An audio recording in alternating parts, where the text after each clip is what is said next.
Hello and welcome to this Power BI video. We are continuing our tutorial series, and in today's tutorial we are going to discuss some text operation. The text operation which we are going to discuss is the splitting of data. So I have this table which is name as comma separated, and if you look at the data is comma separated, and I want to split it into either into columns or rows. So what I need to do is this transformation we are going to do it in Power Query, and the option is available under the home tab in transform data under the transform data again. Now we open the Power Query, and here we click on this column. This table is already selected, otherwise you can actually go ahead and select it. Now I go and click on this column, and on the right click I have options for split column, and I can say split column by delimiter. Now once I split the column by delimiter, I have various options: leftmost, rightmost, or the each occurrences. Right now I'll choose the each occurrences, column or rows. So let's first explore the column, and then I already identified that I can have number 4, and if it doesn't identify by looking at first few set of rows, you can actually go ahead and change it. So I'm going to stick with 4 right now, because I know max character which I need to split is 4. And when I say okay, you can see that this has split it into the new columns, which is like this one having only 2 values, so rest of them is null, and this is the only one which is having the 4 values. It's there as 4 columns. And if you go right click and go to advanced properties, you will be able to see this text here. See, you have split column by delimiter, table.split, change type, user split by delimiter. So the complete text is available for you. Okay, so these are the 4 columns which are there, and then table.transform column type, all these script is available with you.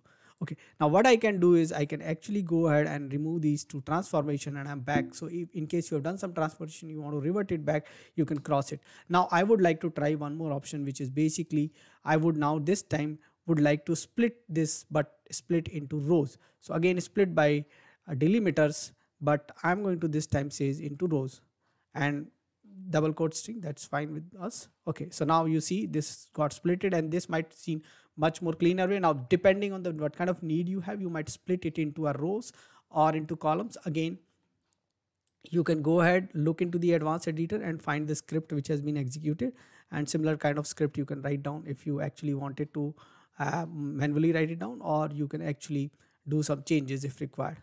Now I'll cancel it. I'll actually go ahead and remove them again. Now I'm going to do one more stuff, try out here, and then this time what I'm going to do is I'm going to say split by delimiters, and I'll say okay, only leftmost. Okay, and then I say okay. So you see I only got the leftmost here, rest of the stuff is separated out into the new one. Again we are going to revert, and let's experiment with the rightmost. Okay, so we will go and say split column by delimiter, and we say rightmost, and we want rightmost into a column, and then we say split. Okay, so this time the rightmost is in this one, and these are only the one character, so you have to remember there's no comma out here, so it cannot split it, so that's why they are coming null. So in case you need, even if comma is not there, after that you can do certain operations by doing a alias, or by handling the null value. There is no alias available in Power Query. You have that in DAX, but you can actually do that operation by handling the null value and taking the other column value. You can create a new column which actually provides you that. So those things you can do. Now I can once more do it, and let's see what all options are there in the delimiter. So you have by comma, you can give your custom one, you can have leftmost, rightmost, occurrences by delimiters, each occurrences by delimiter. That's what options we have explored, and rows and columns. So these are the options. So go ahead and try that out. Do let us know what else you want us to cover in this particular series. Subscribe to our channel, press the bell icon so that you can get notification for the new videos. Thanks for watching this video. Thank you.